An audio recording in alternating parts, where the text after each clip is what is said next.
What's up, y'all? Welcome back to the channel. So this chapter that I'm about to review, 412, man, it was a lot of confusion when I first was reading this, because I didn't really understand exactly what Nico was doing and what the plan was. But after reading a couple comments and getting another perspective on it, it kind of makes more sense, kinda, about where he's going, with the decisions that he's made. But let's just get into the beginning of the chapter. So they're having a whole conversation with Draneeve, right? So basically, Nico makes a deal or a plan with Draneeve that he doesn't want Agrona to know about, and we don't get to know what the actual plan is and the details of that. So we just that's kind of like sideline, because we ended up changing the scenery after that, and he's going to the prison area or whatever, but it's sealed and whatnot. Now, my question with his whole deal with Draneeve is that, can Draneeve really actually be trusted? Like, how does Nico know that he can trust Draneeve to do what he says? Now, with what we know about Draneeve, man, I mean, he's a very ruthless person. Like, I remember when he first got brought up with the whole Zyrus Academy incident, and how he just like cut the head, like just completely sliced the head off of I think her name was it Deirdre or something like that, the dwarf, the female dwarf, just cut her whole head off.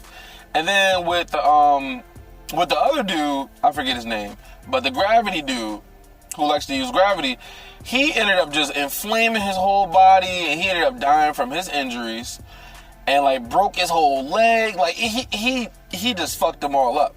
And so somebody that heartless, that ruthless, just to see him now, just like when Nico mentioned that he like flinched, and he was saying how it's sad because seeing you flinch and how it's partially my fault, which makes me think that I guess Nico was either beating his ass or torturing him or something, to where he got to be scared. Which we actually hear Nico actually say, "I'm sorry," which is wild, right? And Draneeve hears that, and he's like, "Okay, so what do you want me to do?" So I guess this lets you know that Draneeve isn't as bad as you might think he is, but he is still kind of bad. I don't know. It's just crazy to see somebody that's at the time powerful and do some very fucked up shit, murdering people. And then now he's just like a puppy whimpering and can't, it's just kind of crazy just to think of, his actual place, right? But yeah, can Draneeve be trusted? Like, we all know he's afraid of Agrona. He's afraid of the size and stuff like that. But like, can he really be trusted to do what Nico wants him to do? Like, why does Nico think that he's trustworthy? Does he have another fail-safe in case he doesn't do what he wants him to do? So I guess that was just some questions that had to be asked. But moving on to him actually going down to the cell with Kiros, right? So this is the part that I was like, there's no way, like, Kiros is about to help him out. There's no way that, this is all going to go. Like, Nico, is he really this dumb? He can't be this dumb. I was kind of going back and forth because I didn't know what the hell to believe. One more thing really quick. His staff.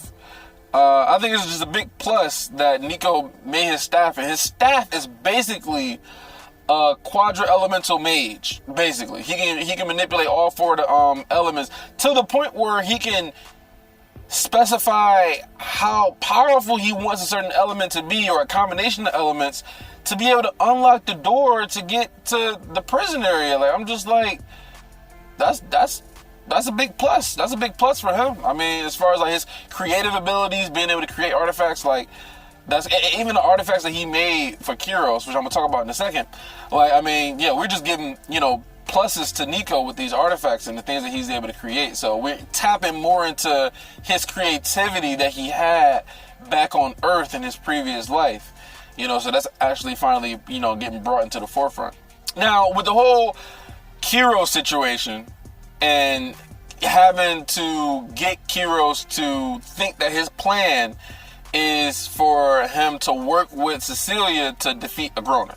That's what he's making Kiros think his plan is.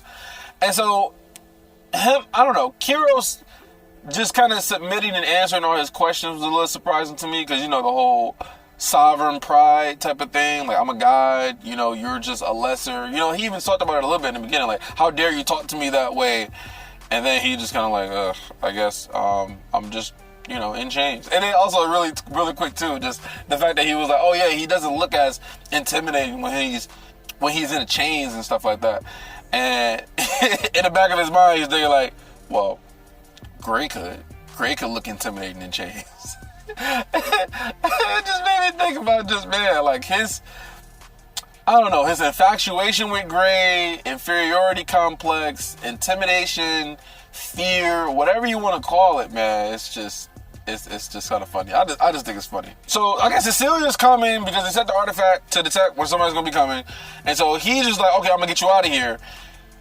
He gets him out of there. Now, in the process of him getting him out of there, he inserts his artifacts that he created into the wound that was left from the hole that was in his wrist, and he inserts it in there so it can heal up. He inserts into the other wrist, heals up. He blocks himself so that Kiros doesn't see. Cool, this all makes sense, right? And then he gets out, he gets smacked or whatever, and then Cecilia shows up.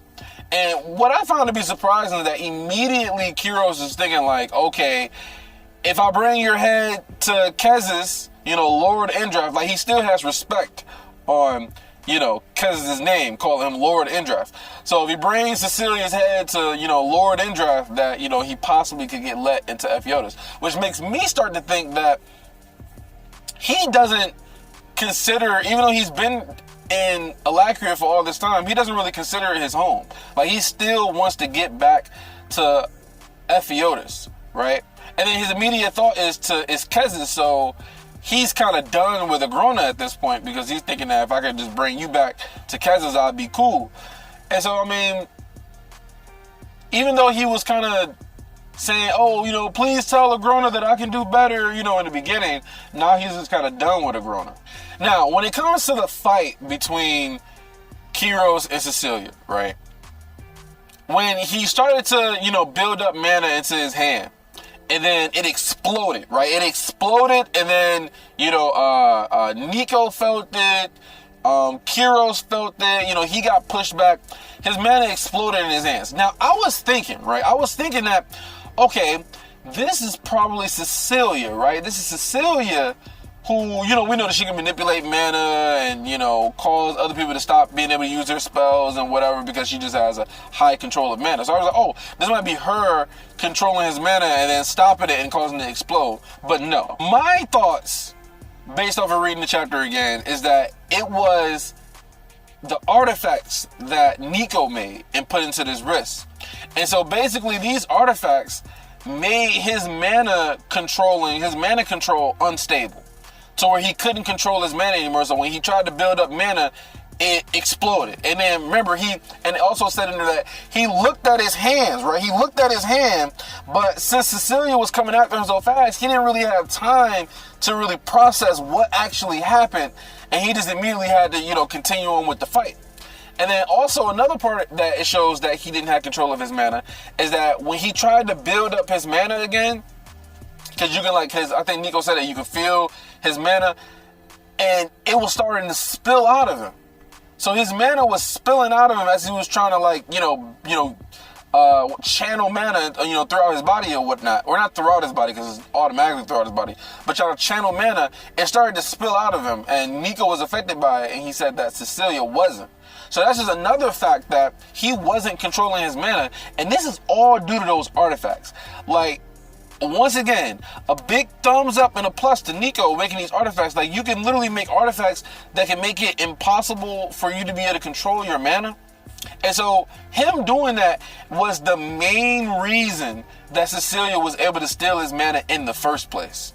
Because even Kiros said it. He was like, you stole the mana from a phoenix who was locked up, who was weak, you know, in prison for a long time. Don't think that you'll be able to do the same shit to me. And then he was like shocked when she was able to do it. And he still haven't realized that his mana was being affected by the artifacts that was in his wrist. He can't control it. So for one, he couldn't make his mana attack that he was trying to make. It exploded in his face. And then number two, he couldn't even channel mana the way that he normally does because it was spilling out of him. And so this all made it possible for Cecilia to be able to steal his mana in the first place. And, you know, she was successful, was able to steal all his mana, and she ended up passing out in the process. Now, if you compare it to what happened with how she stole the mana from the Phoenix when it comes to, you know, her learning or getting memories, right? Because I know one of the theories is that, oh yeah, you know, she's going to get the memories of Kiros and might be able to see who Agrona really is. And then it might have an effect on her having so much loyalty towards him because she's able to see like what he really might think if she gets the memories. Now, but we know that when she got the memories before from the Phoenix, that she was getting those memories in the process of her stealing the mana, right? And then when she was finally done, that's when, or maybe it was when she was done. I think it was in the process though. But when she was finally done, she had those memories and they came flooding through. Some of them came really fast. Some of them was like really slow and she can really like picture and see and experience everything that she experienced. So we don't know if it had the same effect with Kiros. I mean, it's a different type of mana. And so maybe it have a similar effect, but we don't know for sure. Now, after he got all his mana stolen from him, and his body is basically a husk like it was before, and then Agrona's coming, Nico immediately is like, okay, I gotta destroy this body. So he conjures like dozens and dozens of blood iron spikes, because that's what he says. He says that he conjured blood iron spikes from the chains. So he started from the chains, and they pretty much, these spikes just ripped his body to shreds. And then he said that in the process of ripping them to shreds, he could feel some of the spikes break into the artifact that he had, spilling out a little bit of Kiros' captured mana. So the artifact not only disrupted his control over mana, but it also captured some of his mana too, which I think plays a part into making it more believable with what Nico lied to Agrona about, which I'm about to talk about here in a second. When Agrona shows up, this is where some of the stuff just doesn't make a whole lot of sense to me, right? So listen, he tells Agrona that Cecilia attacked Kiros when she heard him talking about treason,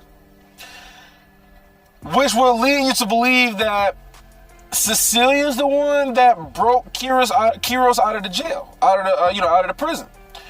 Which, I mean, that doesn't really make a whole lot of sense. She's mad at someone talking about treason who's locked up, and then she attacks them, and in the process, you know, maybe stealing the mana from the shield, and then the attacks breaking them out of the cell, and then they're fighting. I mean, it don't really make a whole lot of sense. If I'm a Agrona, it don't really make a whole lot of sense. I'll be thinking like, why would she attack him? Because, I mean, yeah, she's going to be more angry talking about anything that has to do with me because my memories are implanted in her. But he might have implanted feelings and shit too. But why would she just attack him when he's locked up? Like, that don't make any sense if I'm a Agrona. And then he tells him that her magic was overwhelmed by Kiros' magic. Kiros' magic overwhelmed her, and she fell unconscious. And then before he could do any more damage, Nico destroyed her. That shit doesn't make any sense, guys. That doesn't make any sense.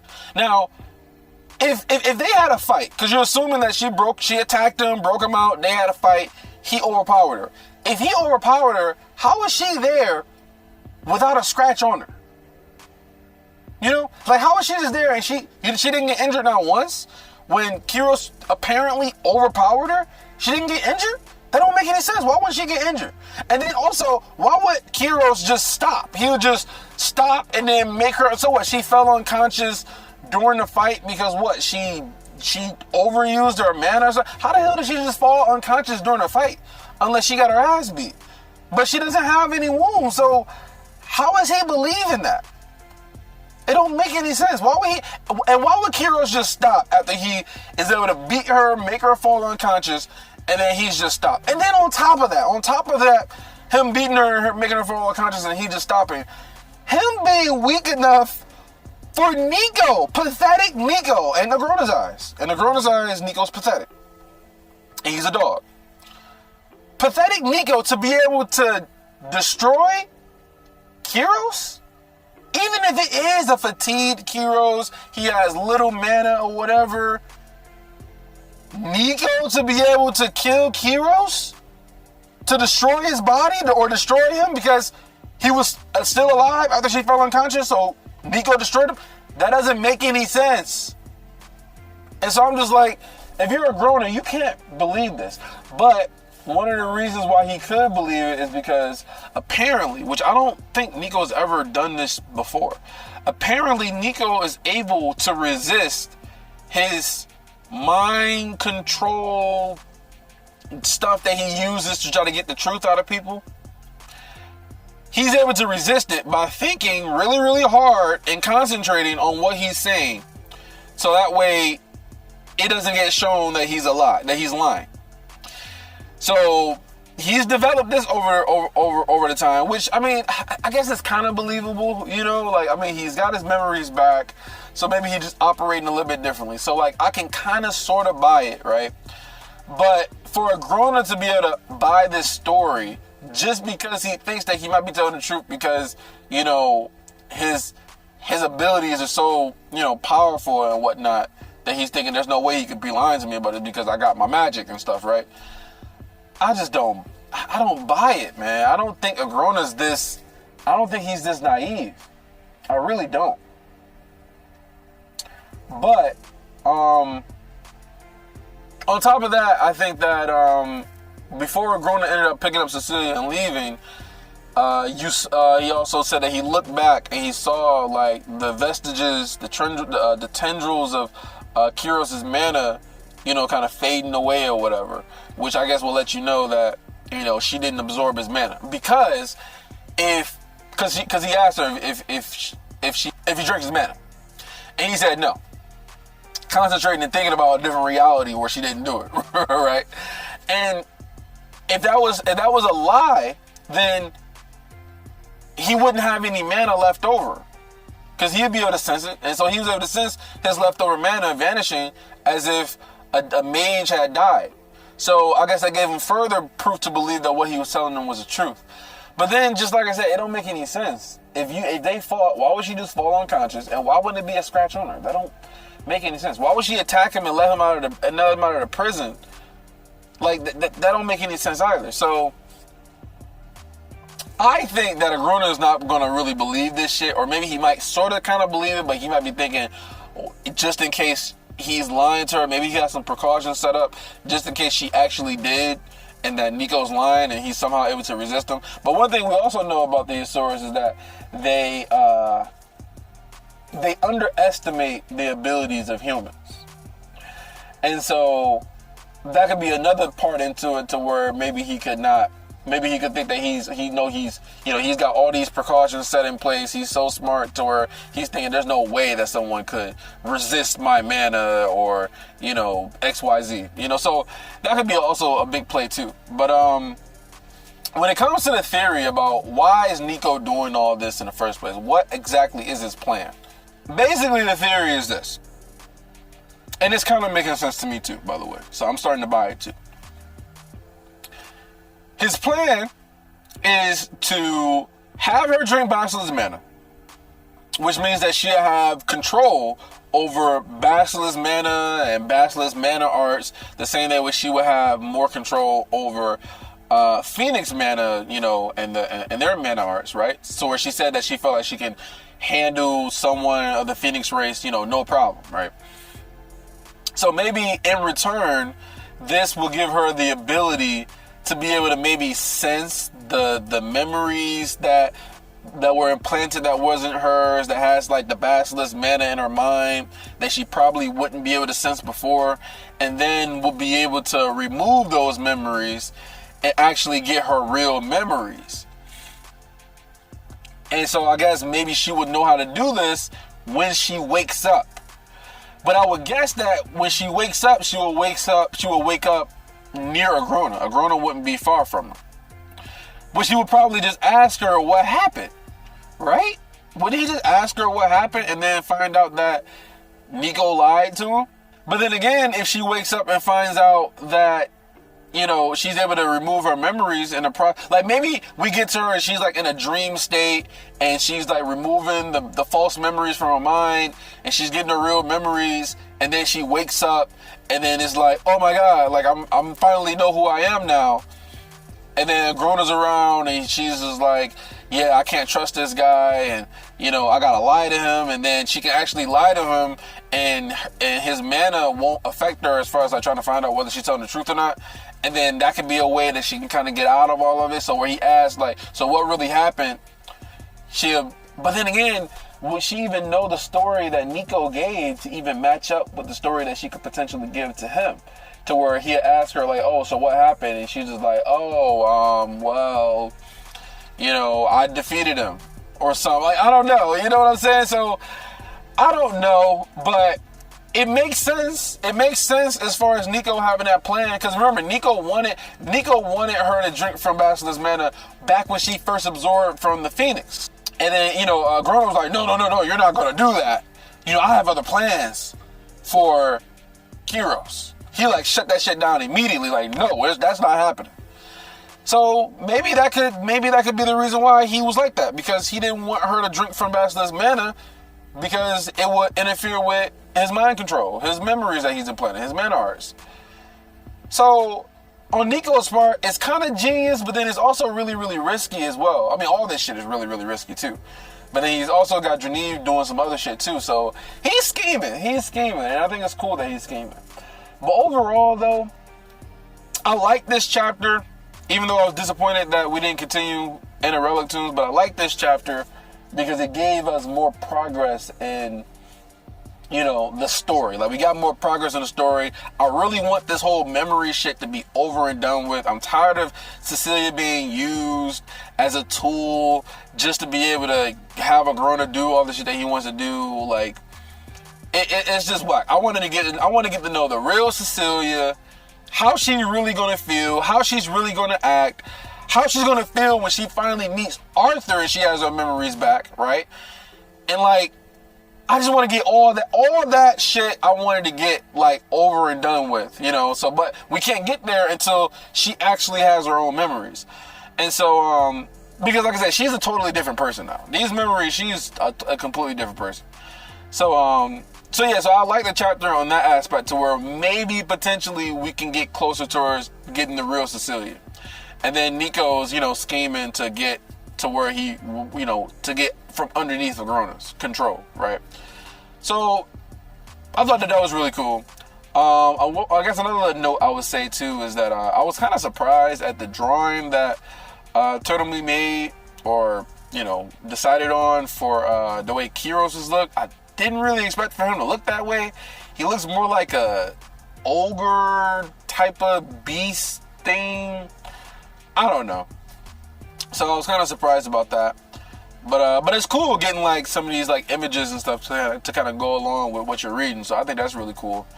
But yeah. So overall, I thought it was a good chapter. It was you know, definitely worth a reread, because, you know, some things just didn't make any sense, but then after rereading it, was like, oh, okay. Like for example, like in the chapter, he set up the mana detector device or whatever, and I never even noticed that part. That's why he made. That's what I said in a live reaction. That, oh, he got the mana detection device, and I was like, oh, like that's cool, that's smart.